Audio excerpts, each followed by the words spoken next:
ಪ್ರಿಯರಾದವರೇ, ಯೇಸುಕ್ರಿಸ್ತನ ನಾಮದಲ್ಲಿ ನಿಮಗೆ ನನ್ನ ಪ್ರೀತಿಯ ವಂದನೆಗಳು. ಹೇಗಿದ್ದೀರಾ? ಚೆನ್ನಾಗಿದ್ದೀರಾ? ಈ ಸ್ಥಳ ಬಹಳ ವಿಭಿನ್ನವಾಗಿದೆ ಅಲ್ಲ?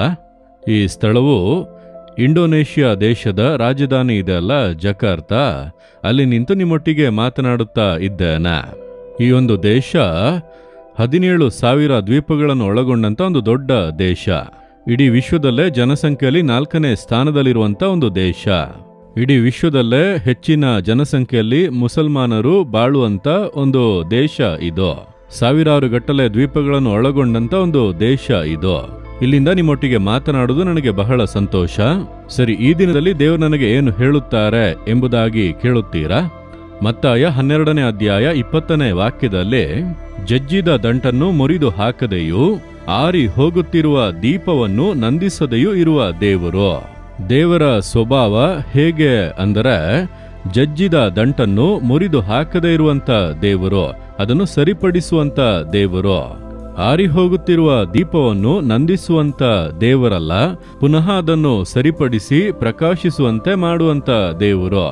ಅಂದ್ರೆ ನಮ್ಮ ಆತ್ಮಿಕ ಜೀವಿತದಲ್ಲಿ ಕೆಲವೊಮ್ಮೆ ನಮ್ಮ ಪ್ರಕಾಶ ಕಡಿಮೆ ಆಗಿ ಮೊಬ್ಬಾಗಿ ಉರಿಯುತ್ತೇವೆ, ನೋಡಿದ್ದೀರಾ? ಪ್ರಾರ್ಥನೆ ಜೀವಿತದಲ್ಲಿ ಕೊರತೆ ಬರುತ್ತದೆ, ವಿಶ್ವಾಸ ಜೀವಿತದಲ್ಲಿ ಕೊರತೆ ಬರುತ್ತದೆ, ಆತ್ಮಿಕ ಜೀವಿತದಲ್ಲಿ ಕೆಲವೊಂದು ಬಲಹೀನತೆಗಳು ಬಂದು ಸೋಲು ಬರುತ್ತದೆ. ಆಗ ಇದು ಏನು ಜೀವಿತ?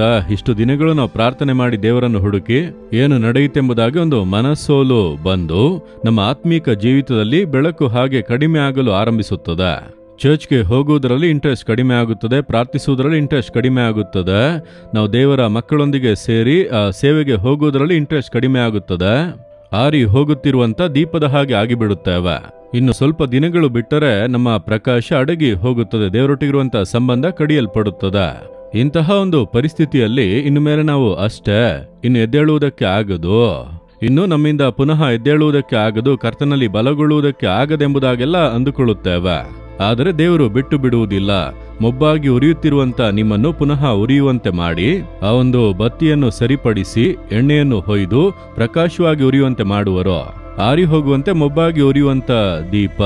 ನೀನೀಗ ಪ್ರಾರ್ಥನೆ ಮಾಡುತ್ತಾ ಇಲ್ಲವಲ್ಲ, ಚರ್ಚಿಗೆ ಬರುತ್ತಾ ಇಲ್ಲವಲ್ಲ, ಈಗ ನೀನ್ ಪ್ರಾರ್ಥನೆಗೆಲ್ಲ ಬರುವುದಿಲ್ಲ, ಹೇಗೆ ಬೇಕಾದರೂ ಹೋಗು ಎಂಬುದಾಗಿ ಬಿಡುವ ದೇವರಲ್ಲ.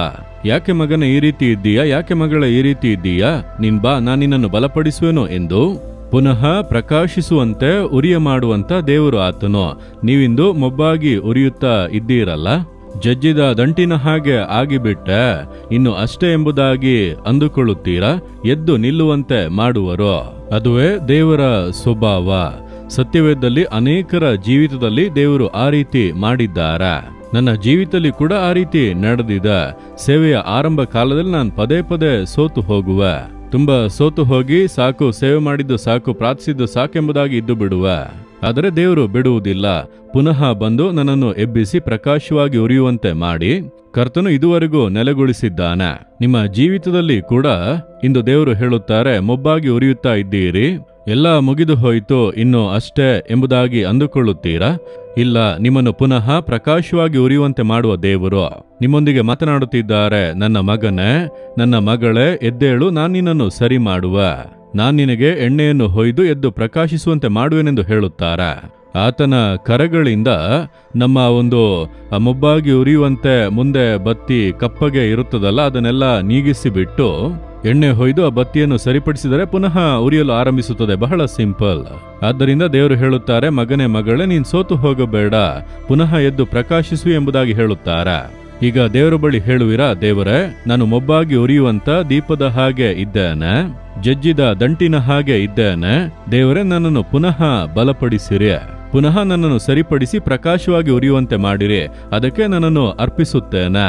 ಯೇಸುವಿನ ನಾಮದಲ್ಲಿ ಆಮೇನ್, ಆಮೇನ್.